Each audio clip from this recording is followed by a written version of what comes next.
All right. Welcome everybody to the second portion of the clips for stress.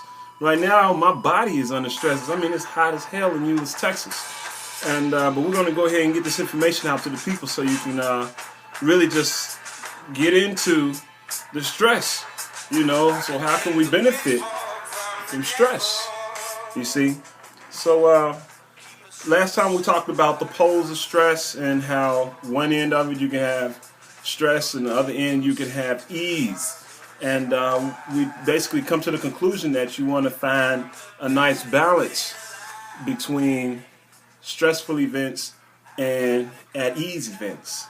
Because we found that in either circumstance, even though we look at ease being an absolute positive a lot of times, it can actually long term turn into the biggest detriment that you ever faced in your life, as opposed to stress doing the same thing. So what we notice in any life situation, when you have too much of one thing, it can be the thing that ultimately destroys you. Okay, so we want to definitely find a nice balance between all poles. And let's go ahead and take a look at some things. So what is produced inside the body? Now, on top of the kidneys, you have the adrenal glands. And the adrenal glands basically turn on in response to stress. When the body perceives something as a stressful event or a stressful occurrence, whether it be physically or mentally, all right? Now, the stress response and the release of cortisol, basically what it does, it plays a role in the bone turnover rate. It affects the immune system's response. It also affects the pituitary, the thyroid, and adrenal systems. It deals with balancing blood sugar. It also deals with controlling weight. It deals with protein synthesis. It influences estrogen and testosterone levels. It also influences mood and thought. And lastly, it deals with sleep, amongst other things. All right. Now, where we run into issues with cortisol is when we're not balanced. And that means we're just on one end of the pole or the other. Now, some things to let you know that you may be out of balance when it deals with controlling or dealing with stress. Here's some symptoms: alcoholism, allergies, decreased immunity, digestive problems, drug addictions, sensitivity to light, lack of stamina, feelings of being overwhelmed, and then things like turning to coffee, soft drinks, energy drinks, or sugar to get you that burst. You see? So I know a lot of us just got hit with that last one, amongst other things. And here's just some of the negatives that can come out of either having too much or too low cortisol levels.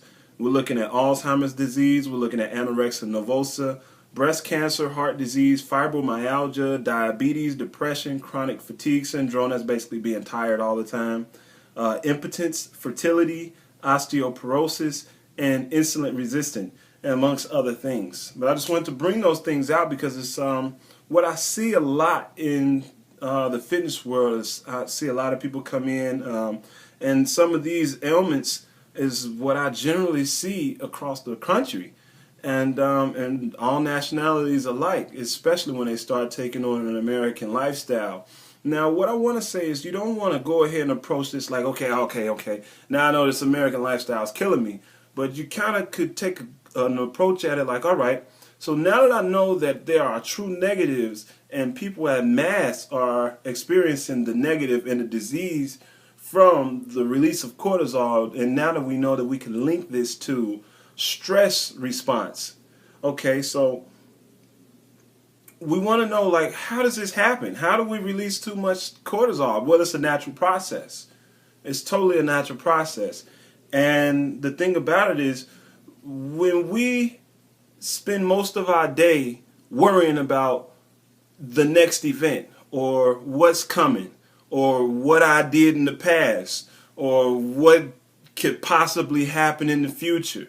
And we think about things about, I hope that this happens, or I wish that this can happen for me, or I want this. You know, that's those things kind of lead us down a destructive path because we don't really spend time appreciating the now and the moment of now and what we have right now.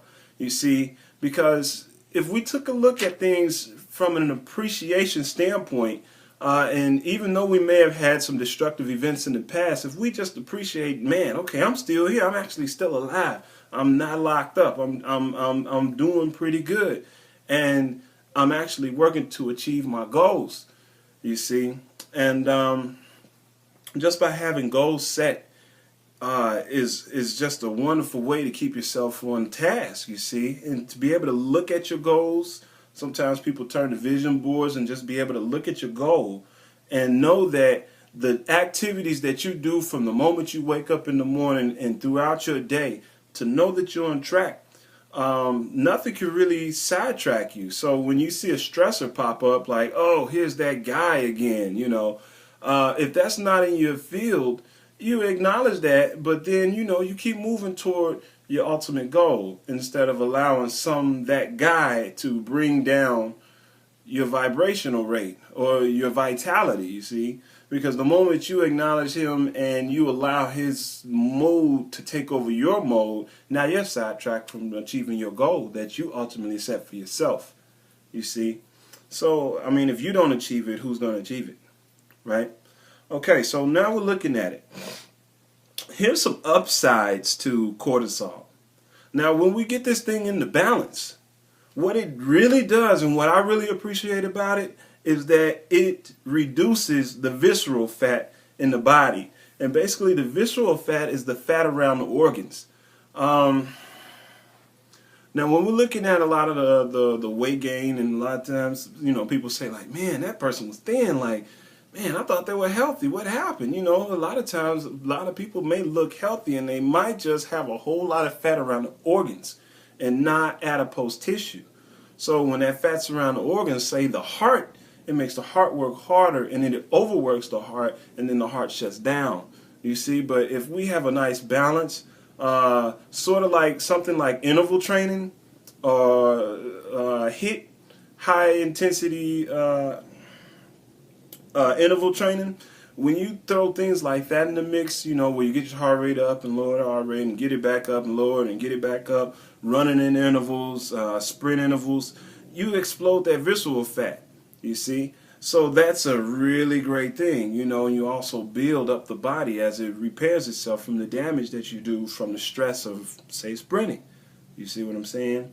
All right, so we'll get into program design a little later too, by the way. All right, so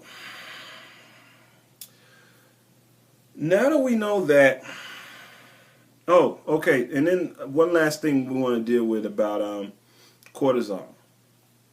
Now, the body can't afford to waste energy under distress. So, for an example of distress is like an intense exercise session or fasting, all right? So the body can't afford to really waste energy. So what does it do? Well, the cortisol basically mediates the breakdown of muscle. All right, so you see, like when people get stressed, sometimes they start looking weary and thin and things. Well, the deal is the cortisol is actually jumping into the muscle, and it's mediating the amino acids in the muscle to turn over into sugar.